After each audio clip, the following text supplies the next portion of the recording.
I worked my whole life for security. That's what I told myself anyway.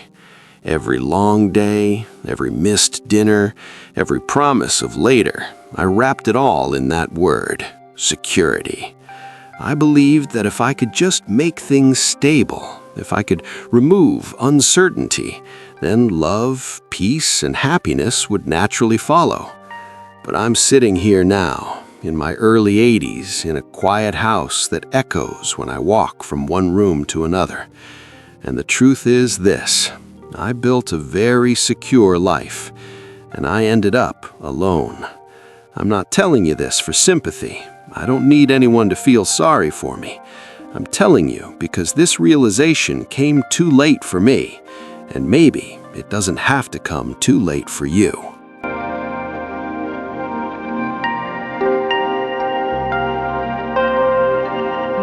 I'm 82 years old. That still sounds strange when I say it out loud. Some days I feel every year of it. Other days I feel like I blinked and my whole life passed by. I live alone now. Not in a sad, dramatic way, just quietly. The house is clean, the bills are paid, everything works the way it's supposed to. There's just no one here to notice. In the mornings, I wake up early, not because I'm disciplined anymore, but because my body doesn't give me a choice. I make coffee for one. I sit at the same table I once imagined would always be surrounded by family. I listen to the radio, mostly for the sound of a human voice. This wasn't the ending I pictured, but it's the ending I built. When I was young, security meant everything to me. I grew up in a home where money was always tight, not desperate but uncertain. Bills caused arguments, unexpected expenses caused fear. I learned early that instability was dangerous, and I promised myself that when I grew up, my family would never feel that way. So I worked hard. Not just hard, endlessly.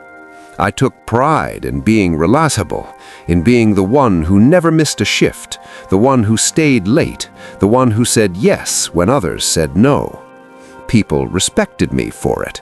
They trusted me. They depended on me. And I confused that with being loved. When I got married, I believed I was doing the right thing by providing. I wasn't cold. I wasn't cruel.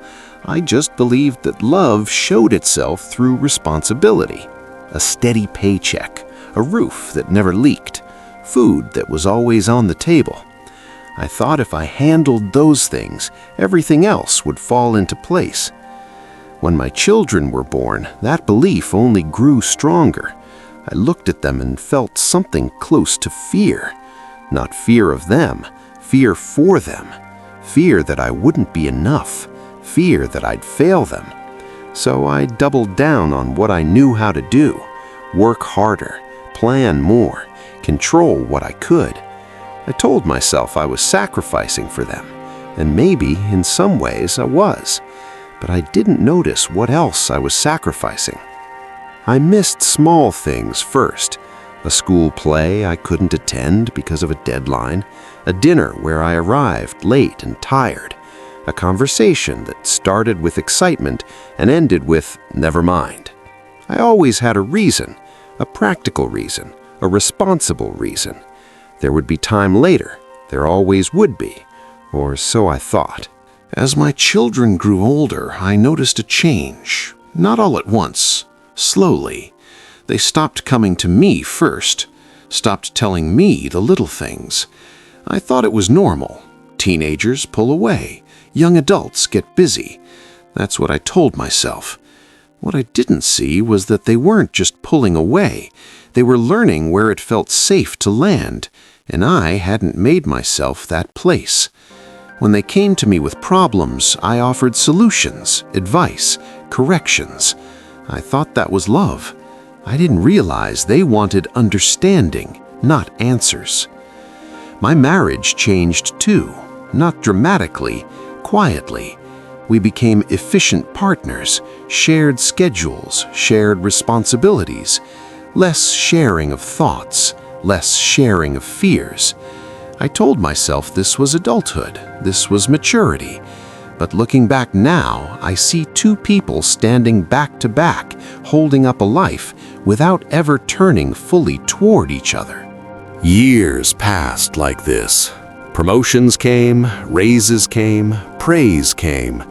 People said things like, "You're such a hard worker," and "Your family is lucky."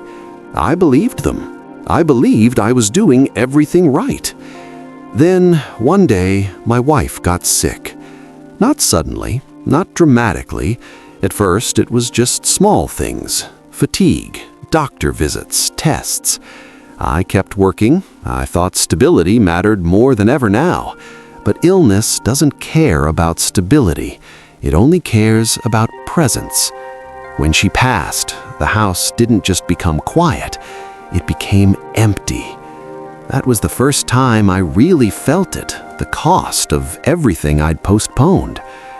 My children came, they helped, they stayed for a while, but there was a distance I couldn't ignore anymore, a politeness, a carefulness.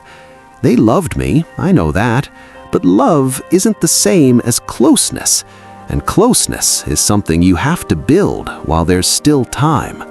After the funeral, life didn't fall apart. That surprised me. The bills still got paid, the routines continued, the house stayed standing. Everything I had worked for worked, and yet something essential was gone.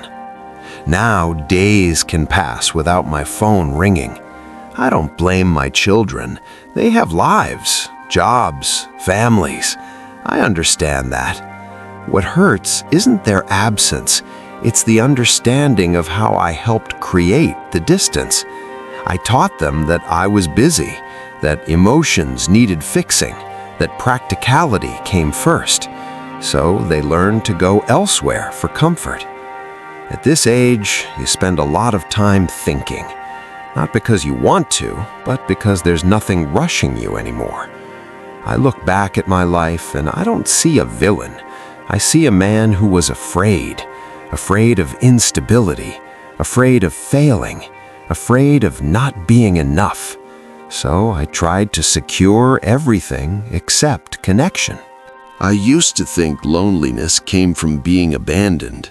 Now I know it can come from being unavailable, from choosing preparation over presence, from believing there would always be more time. There isn't. If my younger self were sitting across from me now, I wouldn't lecture him, I wouldn't scold him. I'd tell him something simple, that security matters, but it isn't the foundation. It's the walls. The foundation is people, moments, being there when nothing needs fixing. I don't know how many years I have left. No one does. What I do know is that I listen differently now. I speak less. I wait. And when the phone rings, even if it's rare, I answer with presence, not advice. I can't rebuild the life I already lived, but I can live what's left with honesty. If you're listening to this and you still have time, real time, I hope you don't confuse being needed with being loved, or being busy with being important. Because one day the work ends, the plans are complete, and you're left with the life you actually lived. Thank you for listening. If this story meant something to you, you're welcome to share it. Not for me, but for someone who might still have time to choose differently.